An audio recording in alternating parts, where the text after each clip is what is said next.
Welcome back, everyone.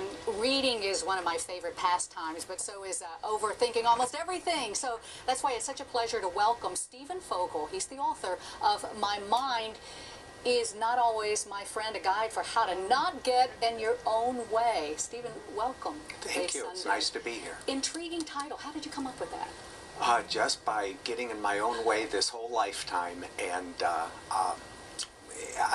actually my girlfriend gave me a shirt that said "My mind is not always my friend," and I was 2/3 done with the book, but the title was so fabulous that it was exactly what the book was about.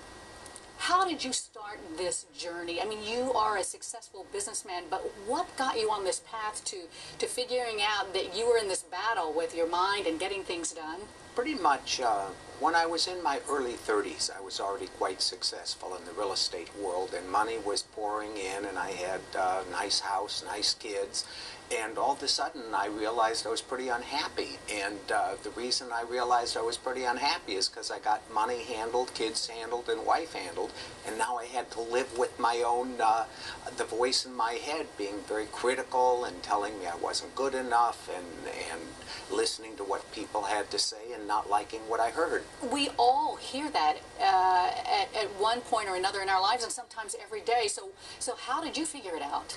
Oh, first I started like Woody Allen with the shrinks, with the shrink. And I think Woody Allen and I have had about the same amount of therapy, which is 1,000,000 hours of it. And I did all of the seminars, and when EST and pop psychology was happening, and I loved all that stuff, and I found a lot of freedom from it. And then I've been someone keeping a diary or a journal for many, many, many years, and I wrote down the little nuggets that were the ahas. And then maybe 4 years ago, when I wanted to see really what I learned, I decided to write a book about it, to inventory, and I used my journal as the repository for the information. So give us an example of how this works, maybe one or two of those nuggets, because a lot of us, there are shrinks out there, but we want to read the book and find out what you learned and gleaned from your experience. I went to a therapist for years, and he would always say, "Wow, Steve, I'm sorry, but feelings aren't facts." And maybe 1,000 times I heard him say feelings aren't facts. And one day, after about 10 years, I finally got it. Feelings aren't facts. I was making everything I believed into a fact, and it was driving my life when there are no facts. There's just how we feel about things. There's no truth in almost anything. It's just the truth we add to it. You mentioned feelings because one part of your book deals with relationships and how sometimes the things in your mind can really override whatever is happening in a relationship. How do you make those relationships better? Well, the main thing is to pause and to be what the ancients called mindful. And we have to say, now wait a minute, I can tell, now for myself, I know if I start breathing like that, or if I start swallowing, these are like tics that I've come to learn. Whenever I'm taking deep breaths, something is bothering me. So that's a trigger I've trained myself to stop and then ask, what really just happened?